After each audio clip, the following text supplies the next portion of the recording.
I'd been on the Kareth Flats for 11 months before Overseer Dunnock decided I was his problem. He didn't come himself the first time. Men like Dunnock never do. He sent a runner, a thin kid with a colony-stitched jacket and the sort of nervous eyes that told you the message he was carrying had already cost him sleep. The message itself was 3 sentences. My land allotment was in dispute. The Kareth Colonial Authority had revised the settlement boundary. I had 30 days to vacate. I read it twice, folded it into my shirt pocket, and went back to fixing the irrigation sluice gate. My daughter Noor was 7, sitting on the fence rail with her boots dangling, watching me work. "Did he want?" she asked. "Nothing," I said. "I didn't vacate." The next courier came at the end of the 30 days, this time with 2 security officers and a second notice stamped in authority red. I signed for it, offered them water, which they didn't take. They left. I poured the water into a cup for myself and sat on the porch and watched the dust settle behind their transport. Noor asked again. "Still nothing," I said. I don't say this to sound tough. I say it because it was true. The Kareth Flats were nobody's land when I arrived.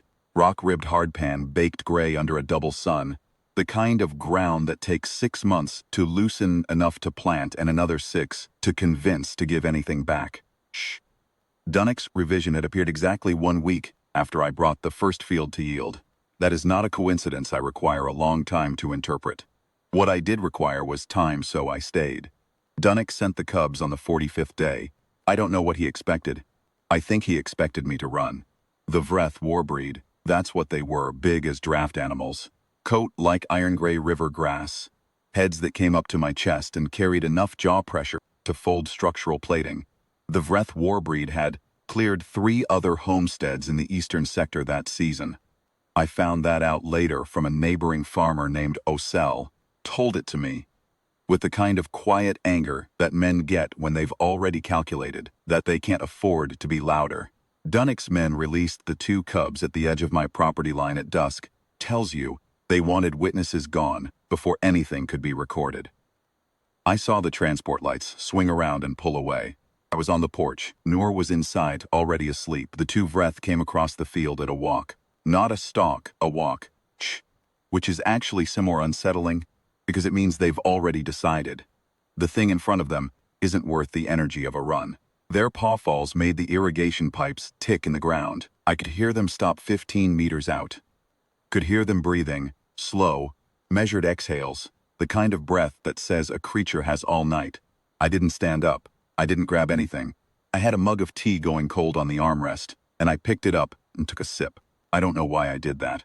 I wasn't performing calm. I was tired, and the tea was there. And my body apparently hadn't received the message that it was supposed to be in fear for its life. 11 months of 12-hour days on Kareth hardpan does something to a person's baseline threat tolerance. Things that should spike your pulse just feel like one more problem that requires attention. 2 cubs stood at the edge of the light from the porch lamp for a long moment. Then one of them, the larger, took 3 steps forward, lowered its head, and pushed its nose into the side of my boot. I let it. It came away from the boot and looked up at me with the kind of expression that I can only describe as evaluating. The second cub had followed. It was sniffing the leg of my chair. "You hungry?" I said. "I know that sounds simple. I'm not a man who talks much, and when I do, I don't polish it. Went inside. Slowly, the way you move when you don't want anything behind you to read sudden motion as a threat. And I brought out the end of a cold roast from dinner. Noor and I had already eaten, and there was maybe half a kilo left. I set the pan down at the edge of the porch steps. The larger cub ate it in 4 bites. The smaller one ate the pan. Then they both lay down in front of my door. They were there in the morning. Noor came out before I did and found them. I heard her say, very quietly, and with the precise seriousness of a 7-year-old who has just discovered something magnificent, "Papa, Papa, there are 2. I came out. The larger cub raised its head, made a sound somewhere between a rumble and a purr. Not aggressive, more like an acknowledgement, and put its head back down. The smaller one had taken an interest in Noor's shoelaces. We let it happen. Over the next week, the smaller one. Noor named her Grit because she kept stealing handfuls of soil and eating them. The field animal books I had gave no useful explanation for became Noor's shadow, not in a soft way. In the way that means Wherever Noor walked, Grit walked, and if Noor stopped suddenly, would bump into her from behind, and Noor would laugh. And nothing in that moment seemed to have weight.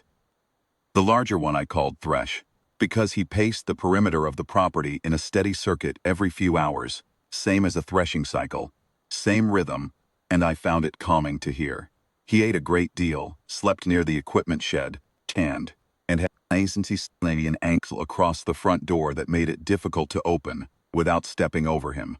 I stepped over him every morning. He seemed to expect this. Dunnock came himself on the 68th day.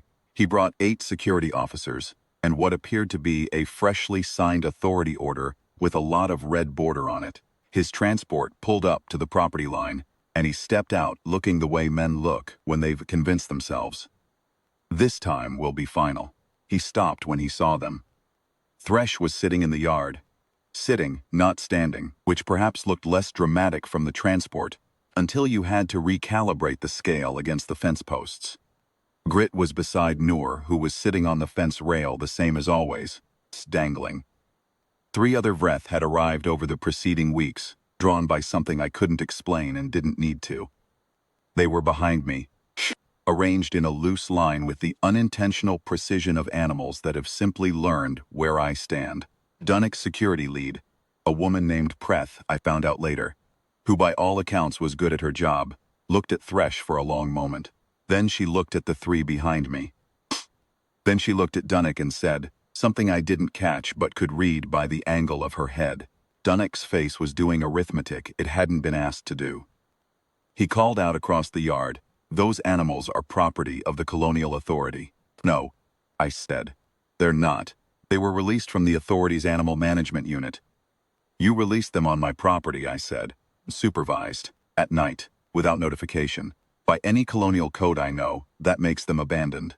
And they've been resident here 63 days.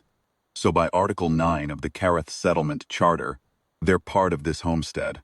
I didn't know, off the top of my head, whether Article 9 said exactly that. I'd spent 2 nights reading the charter by headlamp to find a version of it that was close enough. Dunnock knew it too.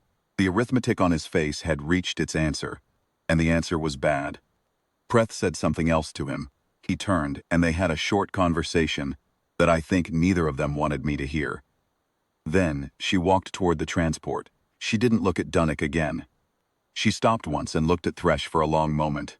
Not afraid, more like the look of someone filing information for later, and then got in the transport. 4 of the officers followed her. Dunnock stayed. He stood at the edge of my property line for another minute, looking at the yard, looking at me, looking at Thresh. Thresh looked back without moving. Then Dunnock got in the transport, and it left. Vreth filed a transfer of duty station request the following week, according to Ossel, who had ears everywhere. She described the incident in the internal notes only as a matter of resource misallocation, which was a careful way to say that Dunnock had sent 2 Vreth warbreed cubs to intimidate a single farmer, and they had adopted him on contact. The field term for that, I looked it up in a colonial animal management manual someone's left in the settlement supply office, was dead weight protocol. When a deployed asset determines that the assigned objective is less compelling than the available alternative and reclassifies itself accordingly, the manual had not intended that phrase to apply to a pair of cubs lying on a man's porch, but I thought it fit. Noor thought it was the best thing she had ever heard. She made me read it to her twice before bed.